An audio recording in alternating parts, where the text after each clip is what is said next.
இன்றைக்கி நான் பண்ண போகிறது ஒரு கோழி குழம்பு. இது வீட்டில் இருக்கிற பொருளை வச்சு எப்படி சிம்பிளாக பண்ணலாம் அப்படிங்கிறத இந்த வீடியோவில் நான் காமிக்க போகிறேன். இதுக்கு நான் வந்து 1/2 கிலோ சிக்கன் எடுத்துருக்கிறேன். அதனால் கழுவி ஒரு பவுலில் வச்சுக்கோங்க.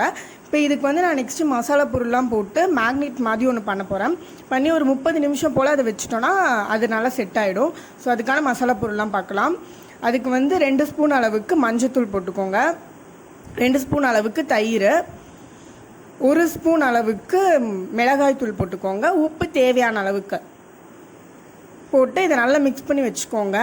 நெக்ஸ்ட்டு 2 ஸ்பூன் அளவுக்கு இஞ்சி பூண்டு விழுது போட்டுக்கோங்க, அதையும் நல்லா மிக்ஸ் பண்ணுங்கள். அதுக்கு முன்னாடி வந்து ஒரு எலுமிச்சை பழத்தை நல்லா பிழிஞ்சு விட்டுக்கோங்க. அந்த சாறு வந்து நல்லா பிழிஞ்சு விட்டுட்டு அதை நல்லா மிக்ஸ் பண்ணி அந்த மசாலா வந்து நம்ம அதை செட் ஆகிறதுக்கு ஒரு 1/2 மணி நேரம் ஆகும். அந்த மாதிரி 1/2 மணி நேரம் அது எதுவுமே டிஸ்டர்ப் பண்ணாத அதை அப்படியே வச்சுருங்க. இந்த மேக்னெட் நல்லா செட் ஆகிடும். ஸோ பாருங்கள், இந்த மாதிரி தான் இருக்கும். இதை நல்லா கலக்கி ஒரு 1/2 மணி நேரம் அப்படியே வச்சுருங்க.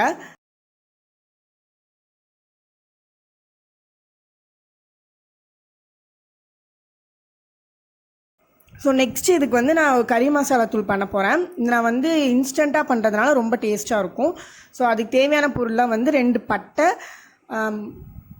பெப்பர் வந்து 2 ஸ்பூன் எடுத்துக்கோங்க, சோம்பு 1 ஸ்பூன் எடுத்துக்கோங்க, சும்மா ஒரு 4 லவங்கம், அதுக்கப்புறம் மல்லி, கொத்தமல்லி வந்து ஒரு 2 ஸ்பூன். இதெல்லாம் வந்து நல்லா வறுத்துட்டு மிக்சியில் போட்டு அரைச்சி எடுத்துக்கோங்க. ரொம்ப பவுடராக வேணாம், ஓரளவுக்கு பவுடராக எடுத்துக்கோங்க. அப்புறம் ஒரு கடாயில் 2 ஸ்பூன் அளவுக்கு எண்ணெய் ஊற்றிட்டு ஒரு வெங்காயம் நல்லா பெருசாக எடுத்து வச்சுட்டு ஒரு வெங்காயத்தை போட்டு நல்லா வதக்கிக்கோங்க. உங்களுக்கு தேவைன்னா இதில் ஒரு 1/4 டீஸ்பூன் வந்து இஞ்சி பூண்டு பேஸ்ட் போட்டுக்கலாம். நான் ஒரு 1/4 டீஸ்பூன் போட்டிருக்கிறேன். இது தேவையில்லை, ஏன்னா நம்ம ஏற்கனவே சிக்கனில் எல்லாமே போட்டாச்சு. ஸோ அதனால் உங்களுக்கு வேணும்னா நீங்கள் இதில் ஆட் பண்ணிக்கலாம்.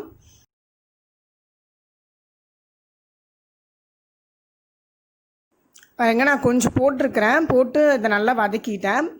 நல்லா பொன்னிறமாக ஆனதுக்கப்புறம் ஒரு 2 தக்காளி வந்து கட் பண்ணி இதில் சேர்த்திக்கோங்க. அதையும் நல்லா வதக்கிக்கோங்க.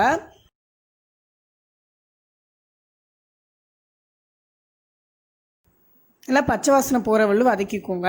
ஸோ இந்த மாதிரி வந்துருச்சு. இப்போ நம்ம என்ன பண்ணுறோன்னா, இந்த பொடி நம்ம அரைச்சி வச்சுருக்கிற பொடியை வந்து இதில் கலந்துக்கலாம். கலந்து அதையும் நல்லா வதக்கிக்கோங்க. இதோட பச்சை வாசனை போகிற வரலும் வதங்கணும்.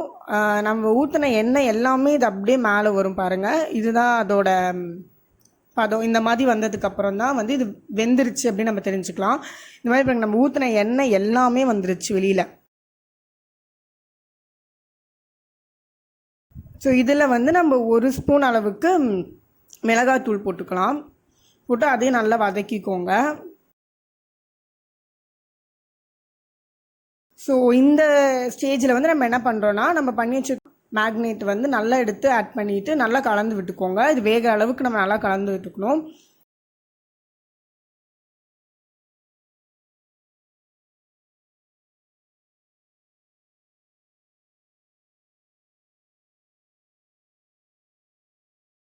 கொஞ்சம் இந்த கறியிலேருந்து தண்ணி அதுவாகவே வரும். நம்ம தண்ணி ஆட் பண்ணாட்டியும் அந்த தண்ணியை வந்து கறியில் இருக்கிற கொஞ்சம் தண்ணி வெளில வரும். ஸோ அது அளவுக்கு அந்த வர அளவுக்கு நம்ம நல்லா வதக்கிக்கலாம். அப்புறம் இதில் 1 கப் அளவுக்கு தேங்காய் வரைச்சி நான் சேர்த்துறேன். அப்புறம் இது அதே கப்பில் 1 கப் அளவுக்கு தண்ணி எடுத்துக்கோங்க.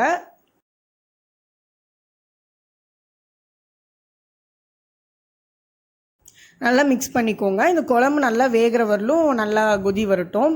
ஒரு 15 நிமிஷம் ஆச்சு எனக்கு இது செய்கிறதுக்கு. அதனால் ஒரு 5 நிமிஷத்துக்கு ஒரு தடவையும் நீங்கள் மூடியை ஓப்பன் பண்ணி பாருங்கள். க்ளோஸ் பண்ணி வச்சு இதை வேக வைங்க. ஒரு 5 நிமிஷத்துக்கு ஒரு தடவை நீங்கள் ஓப்பன் பண்ணி பாருங்கள். மேலே புதினா இல்லைனா கொத்தமல்லி இது வந்து நீங்கள் தூவி விட்டுக்கலாம். கடைசியில் தூவி விட்டோன்னா அதோட ஸ்மெல் நல்லாயிருக்கும். அவ்வளோதான், நம்ம சுவையான சிக்கன் குழம்பு ரெடி ஆகிடுச்சு. இந்த வீடியோ உங்களுக்கு பிடிச்சிருந்துச்சுன்னா கண்டிப்பாக லைக் பண்ணுங்கள், ஷேர் பண்ணுங்கள், சப்ஸ்கிரைப் பண்ணுங்கள். மறக்காமல் அந்த பெல் பட்டனை கிளிக் பண்ணுங்கள்.